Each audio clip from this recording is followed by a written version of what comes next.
MLC కవిత చుట్టూ దర్యాప్తు సంస్థలు ఉచ్చుబిగుస్తున్నాయి. ఈడీ దర్యాప్తు అరెస్టుతోనే అయిపోయిందనుకుంటే ఇప్పుడు సిబిఐ రంగంలోకి దిగింది. త్వరలోనే కవితను విచారించనుంది సెంట్రల్ బ్యూరో ఆఫ్ ఇన్వెస్టిగేషన్. ఇప్పుడు కవితను సిబిఐ ఏ అంశాలపై విచారించనుందనేది ఆసక్తికరంగా మారింది. ఏడాదిన్నర క్రితం కవితను విచారించినా అప్పుడు సాక్షిగా భావించి ఆమె స్టేట్మెంట్ తీసుకుంది. ఇప్పుడు కవితను నిందితురాలిగా విచారించనుంది సిబిఐ. లిక్కర్ కేసులో కవితను నిందితురాలిగా చేరుస్తూ ఈ ఏడాది ఫిబ్రవరిలోనే ఆమెకు నోటీసులు ఇచ్చింది సిబిఐ. ఫిబ్రవరిలో విచారణకు పిలిస్తే తాను రాలేనంటూ రిప్లై ఇచ్చారు కవిత.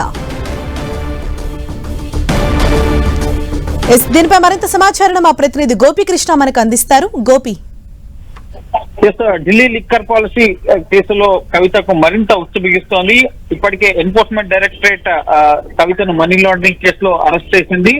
మార్చి 15 అరెస్ట్ అయిన కవిత ప్రస్తుతం తీహార్ జైల్లో ఉన్నారు. ఇప్పుడు సిబిఐ కూడా రంగంలోకి దిగింది. ఈ కేసులో గతంలో ఢిల్లీ లిక్కర్ పాలసీ కేసులో A1 గా ఉన్న మనీష్ సిసోడియాని ఇటు సిబిఐ అరెస్ట్ చేసింది, అలాగే ఎన్ఫోర్స్మెంట్ డైరెక్టరేట్ కూడా అరెస్ట్ చేయడం జరిగింది. సో రెండు దర్యాప్తు సంస్థలు ఈ కేసులో పీసీ యాక్ట్ కింద నమోదైన కేసుని ఇటు సిబిఐ ఇన్వెస్టిగేట్ చేస్తోంది, అలాగే మనీ లాండరింగ్ యాక్ట్ కింద నమోదైన కేసుని ఇటు ఎన్ఫోర్స్మెంట్ డైరెక్టరేట్ దర్యాప్తు చేస్తోంది. సో ఈ రోజు తాజాగా కవితను కస్టడీకి ఇవ్వాలన్న అప్లికేషన్ ని ప్రభుత్వ కోర్టు అనుమతించడం జరిగింది. కవితను కస్టడీలో ప్రశ్నించేందుకు సిబిఐకి అనుమతి లభించడం జరిగింది. తీహార్ జైల్లోనే ఒక రోజు ముందస్తుగానే జైలు అధికారులకు సిబిఐ సమాచారం ఇస్తే గనక తీహార్ జైల్లో ఉన్న కవితను పోలీస్ లేడీ కానిస్టేబుల్ సమక్షంలో తీహార్ జైల్లో సిబిఐ అధికారులు ప్రశ్నించే అవకాశం ఉంటుంది. అందుకు గాను సిబిఐ అధికారులకు ల్యాప్టాప్ సహా ఇతర స్టేషనరీని జైల్లోకి తీసుకెళ్లేందుకు అనుమతి ఇవ్వడం జరిగింది. అలాగే ఈ కేసు దర్యాప్తు కవిత సహకరించట్లేదు అని చెప్పి సిబిఐ భావిస్తే కనుక తదుపరి కవితను ప్రశ్నించిన తర్వాత కవితను అరెస్ట్ చేసే అవకాశాలు కూడా ఉన్నాయి. గతంలో కవితను ఏడాదిన్నర క్రితం గత ఏడాది 2022 డిసెంబర్ లో కవితను ఆమె నివాసంలోనే సిబిఐ ప్రశ్నించడం జరిగింది. 7 గంటల పాటు అనేక అంశాలపైన లిక్కర్ పాలసీకి సంబంధించిన విధానపరమైన రూపకల్పనకు సంబంధించి మీ జోక్యం ఉందా, అలాగే మీరు ముడుపులు చెల్లించారా అన్న అంశాలతో పాటుగా అనేక అంశాలపైన కవితను ప్రశ్నించడం జరిగింది. అప్పుడు సాక్షిగా ప్రశ్నించారు. ఆ తర్వాత ఇటీవల ఫిబ్రవరి 27 కూడా ఈ ఏడాది సిబిఐ ముందు విచారణకు హాజరు కావాల్సి ఉంది. సిఆర్పిసి 160 ప్రకారం కవితకు నోటీసులు ఇచ్చారు.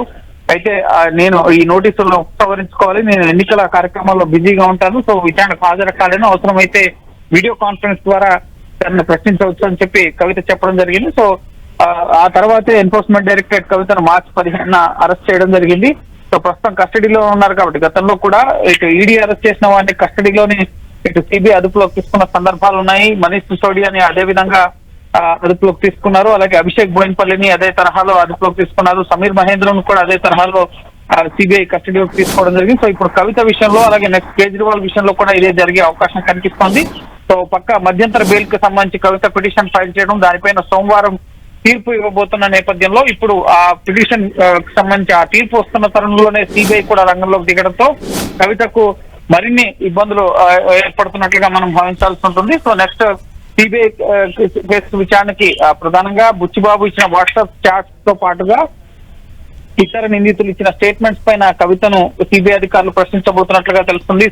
ఇటు లిక్కర్ పాలసీకి సంబంధించిన సమావేశాలు రూపకల్పనకు సంబంధించి ఢిల్లీ హోటల్స్ సమావేశాలు జరిగాయి. ముందస్తుగా డ్రాఫ్ట్ పాలసీ హౌస్ గ్రూప్ కి లభించింది. సో ఇటువంటి అంశాలకు సంబంధించిన ప్రశ్నల్ని కవితను అడిగే అవకాశం కనిపిస్తోంది. అలాగే ఇతర నిందితులు ఇచ్చిన వాగ్మూలాలు, వారి వాట్సాప్ చాట్స్, ఇతర అంశాలన్నిటి కవితకు వ్యతిరేకంగా ఉన్న అంశాలన్నింటిపైన కూడా కవిత స్టేట్మెంట్ సిబిఐ రికార్డ్ చేసే అవకాశం కనిపిస్తుంది. సో వచ్చే వారమే కవితను సిబిఐ ప్రశ్నించి ఆమెను అదుపులోకి తీసుకునే అవకాశం కూడా కనిపిస్తుంది. ఈలోపు కవిత ఇటు మధ్యంతర బెయిల్ పిటిషన్ పైన తీర్పు వస్తుంది. అలాగే రెగ్యులర్ బెయిల్ కవిత కస్టడీ కూడా ఎక్స్టెండ్ అయ్యే అవకాశం కనిపిస్తుంది. నెక్స్ట్ ఈడీ కేసులో అలాగే సిబిఐ కేసులో రెండు కేసుల్లో కూడా కవిత న్యాయపరమైన పోరాటం చేయాల్సిన పరిస్థితి ఏర్పడింది.